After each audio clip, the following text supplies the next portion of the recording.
એના ફળ સ્વરૂપ અચાનકથી તમારો મારો કોઈ પરિચય ના હોય છતાંય તમને મારો એવો પરિચય થઈ જાય જાણે હું આના જન્મો જન્મથી હું જાણું જાણે જન્મો જન્મથી જેની હું રાહ જોતો હોય એવો તમને આનંદ થયો છે મને પામીન આવ્યો કે નહીં તમારી અંતર આત્મા પૂછો જે દિલથી મનથી મને માતાને માને કે માં તું પહેલા મળી જઈ હોત તો પણ ના દરેકને સમય મળી છે સમય મળી છે તો વિશ્વાસ રાખો મારા ભગવાને સમય બનાવી દીધો છે અને મારા ધામમાંથી મારા ભગવાનનું નામ સાંભળવા મળે સત્સંગ સાંભળવા મળે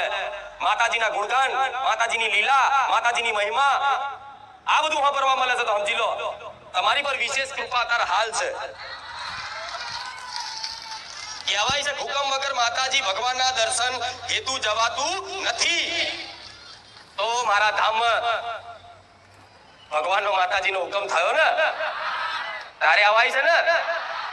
હા તો બસ વિશ્વાસ રાખી લેજો હું જે માર્ગદર્શન બતાવું ને ધ્યાનપૂર્વક એકાગ્ર થઈ અને મન લગાડી અને ધ્યાનથી સાંભળી લેજો માતા એવું કહીશ તમારા અંતરાત્મામાં તમારી અંતરાત્મામાં એવું સુખ પ્રદાન કરીશ એવો આનંદ પ્રદાન કરીશ કે તમે મારી જોડે માગવા શું આયા હતા અને મારી જોડથી લઈને શું જશો આ શું ખોટું કેમ કે દીકરો ચોકલેટ માંગે નાનો બહાર એની માં જોડે મમ્મી ચોકલેટ ખાવીશ તેની મમ્મી એક ચોકલેટ આલશે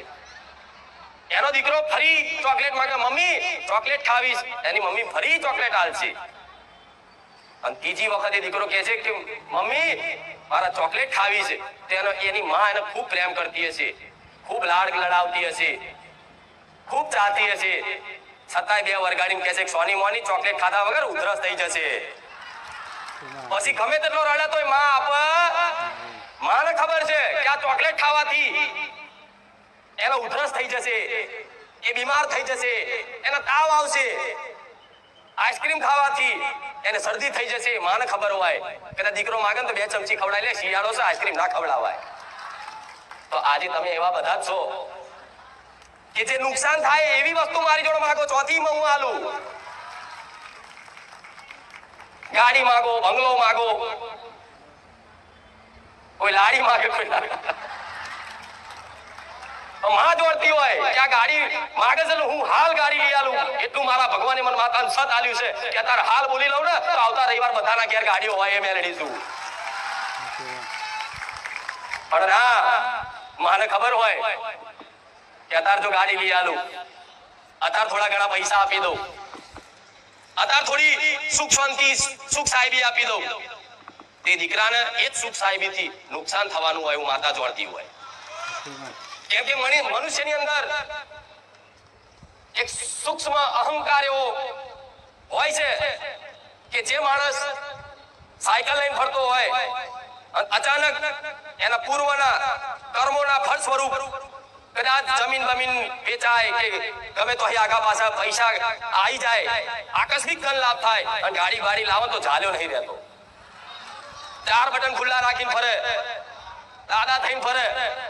જોવો છો બધું તો મારે ખબર હોય કે મારા દીકરાને તો બટન ખુલ્લા રાખી નહીં ફરાવો મારે તો બટન ખુલ્લું બંધ રાખી અને વ્યવસ્થિત રાખવો છે એના લોકો પર ક્રોધ કરે ગુસ્સા કરે અહંકારથી કોકની જો ઝઘડા કરે માને એવું ના ઈચ્છતી હોય માં તો એવી ઈચ્છતી મારો દીકરો સંસ્કારી થાય બધાને પ્રણામ કરે જેના વિશે ખરાબ બોલે એને તે નમસ્કાર કરે એનું સારું વિચારે માં એવા સંસ્કાર આલવા માંગતી હોય પણ આવું બધું ચોકવે લઈ આવું છે મારી ગાડી હાલ દે મારી આ હાલ દે મારી આ થઈ જાય મારી પેલું થઈ જાય છતાંય હું એટલી દયાળુ છું કે તમારા જેવા લાખો ભક્તો અહીં આવે છે પણ જેની જેવી અરજી હોય છે ને અને મને લાગે કે આની અરજી યોગ્ય છે તો એ બોલે છે મહિનો પણ 15 દાડા પૂરું કરી આલું એ મેલડી આ એમને એમ ભક્તો અહીં આવતા નથી કામ થાય છે એટલે આવે છે સમજ્યા એટલે હવે હું આપું એ લેવું છે કે તમે માગો એ આપું પ્રશ્ન બહુ ગહેરાઈનો છે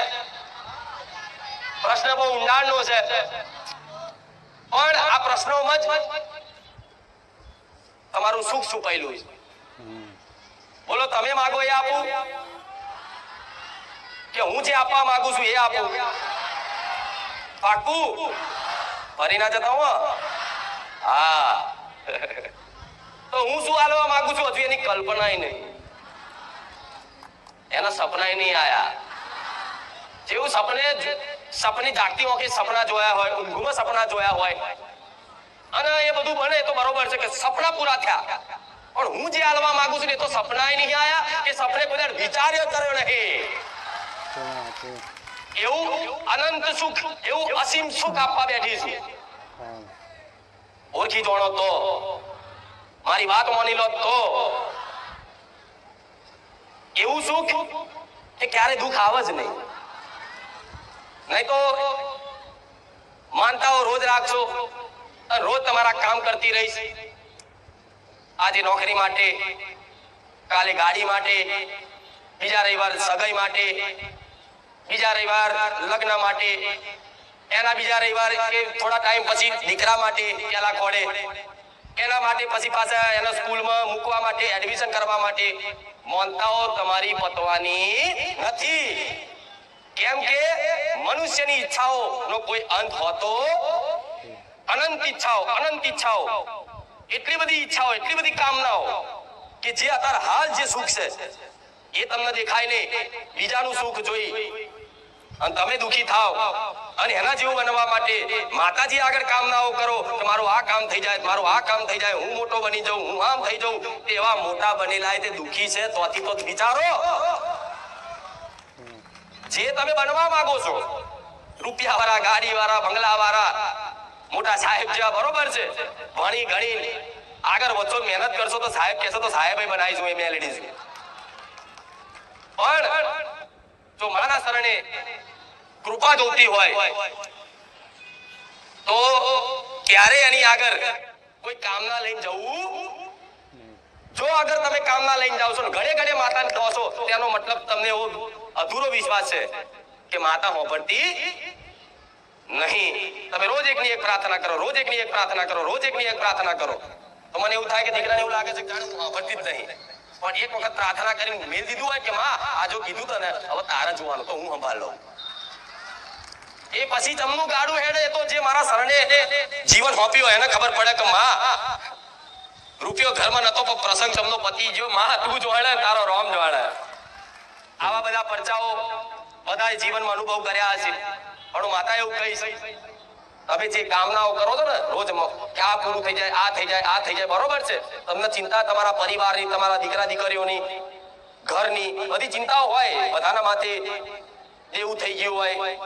કોઈ શરીરથી પીડાતું હોય, બધાની અલગ અલગ માંગણી છે. કોઈને એનો પતિ ના બોલાવતો હોય, કોઈને એની પત્ની હરખું ના રાખતી હોય, ગમે તે આવા સાંસારિક સમસ્યાઓ બધાના છે. હું માતા એવું કહીશ કે જો માતાજીના શરણે જવું હોય ને અને ખૂબ પ્રેમ ભક્તિ જોતી હોય ને, ખૂબ અનંત સુખ જોતું હોય ને કે જે તમે વિચાર્યું નહીં એવું સુખ જોતું હોય ને, તો ખાલી માની ભક્તિ કરજો. એને જો માગતા ને વગર માગી આલે, સ્વીકારી લેજો પ્રસાદ પેટે.